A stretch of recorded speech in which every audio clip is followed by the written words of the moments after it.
नमस्कार दोस्तों, आज हम एक ऐसे गांव के बारे में जानेंगे जो कि 190 साल से वीरान है। उसके पीछे की कहानी जानेंगे और बड़ा कारण जानेंगे उसके वीरान रहने के पीछे की बड़ी वजह क्या है। तो वीडियो में एंड तक जुड़े रहें।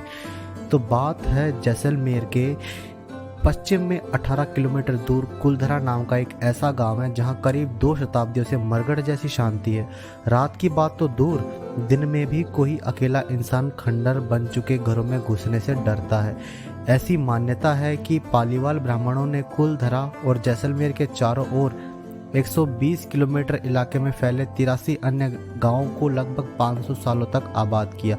इन पालीवाल ब्राह्मणों ने 1825 में गांव छोड़ते समय श्राप दिया कि इस जगह में जो भी बसेगा ना वो नष्ट हो जाएगा। पालीवाल के 5000 परिवारों ने उस समय के जैसलमेर की रियासत के जो दीवान थे सालिम सिंह, उनके अत्याचार से बहुत परेशान होकर गांव छोड़ा। तो इसका और थोड़ा पीछे से जानते हैं कि सालिम सिंह ने 2 जैसलमेर राजाओं मूलराज और राज सिंह के समय दीवान के तौर पर काम किया। सालिम सिंह ने पालीवालों के करों और लगान में इतनी बढ़ोतरी कर दी कि उनका व्यापार और खेती करना मुश्किल हो गया। ब्रिटिश राज के राजस्थान में राजनीतिक नुमाइंदे जेम्स टॉड ने पालीवालों के कुलधरा छोड़ने के बारे में लिखा है। कर्नल जेम्स टॉड ने अपनी किताब एनल्स एंड एक्टिविटीज़ में लिखा है कि सालिम सिंह के अत्याचारों की वजह से यह पैसे वाला समाज लगभग इतना ज़्यादा अपने पे डिपेंड हो गया कि बैंकर्स अपनी मेहनत के मुनाफे के साथ घर लौटने को डरते थे। टॉड ब्रिटिश साम्राज्य से चाहते थे कि वो सालिम सिंह के कुशासन की वजह से जैसलमेर रियासत से अपनी संधि तोड़े। 1818 की संधि सुनिश्चित करती थी कि ब्रिटिश सेना जैसलमेर की बाहरी आक्रमणों से सुरक्षित रखेगी। टॉड यह भी लिखते हैं कि सालिम सिंह ने राजेश के तहत पालीवालों की संपत्ति को कम किया। वो कहते हैं कि गत सिंह के पहले 2 साल के शासन यानी 1820 और 21 में ही 14 लाख रुपए की संपत्ति अर्जित की गई थी। पालीवाल ब्राह्मण उस समय की सिंध रियासत दूसरे देशों से पुराने सिल्क रूट से अनाज, अफीम, नील हाथी दांत के बने आभूषण, सूखे मेवों का ऊँटों के कारवा पर व्यापार करते थे। इसके अलावा वे कुशल किसान और पशुपालक थे। जैसलमेर पर 2 पुस्तकें लिखने वाले स्थानीय इतिहासकार नंद किशोर शर्मा कहते हैं, पालीवाल सिंह के अत्याचारों से दुखी लेकिन अपने गांव छोड़ने का फैसला उन्होंने तब किया जब सालिम सिंह ने उनकी एक लड़की पर बुरी नजर डाली।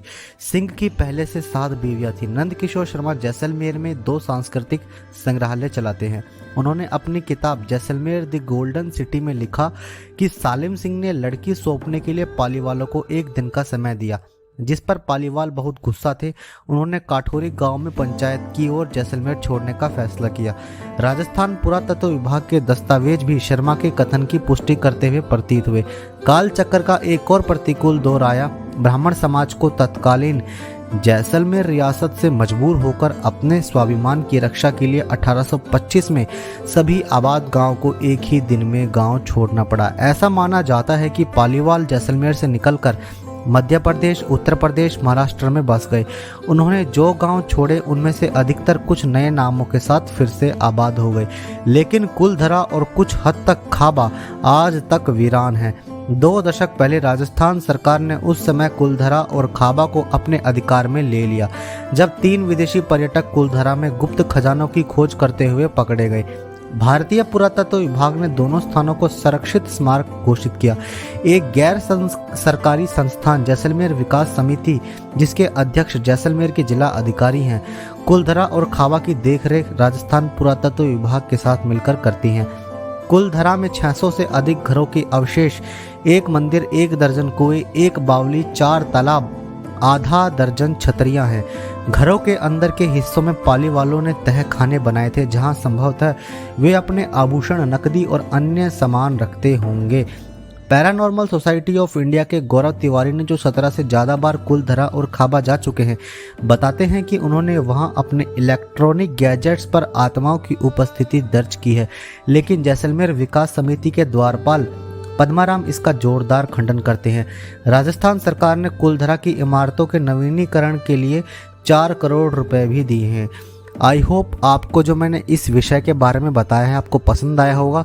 अगर आप ऐसी ही जानकारी में रुचि रखते हैं तो इस चैनल को ज़रूर सब्सक्राइब करें और कमेंट करके बताएं कि आपको इस वीडियो के माध्यम से कुछ जानने को मिला या नहीं। धन्यवाद।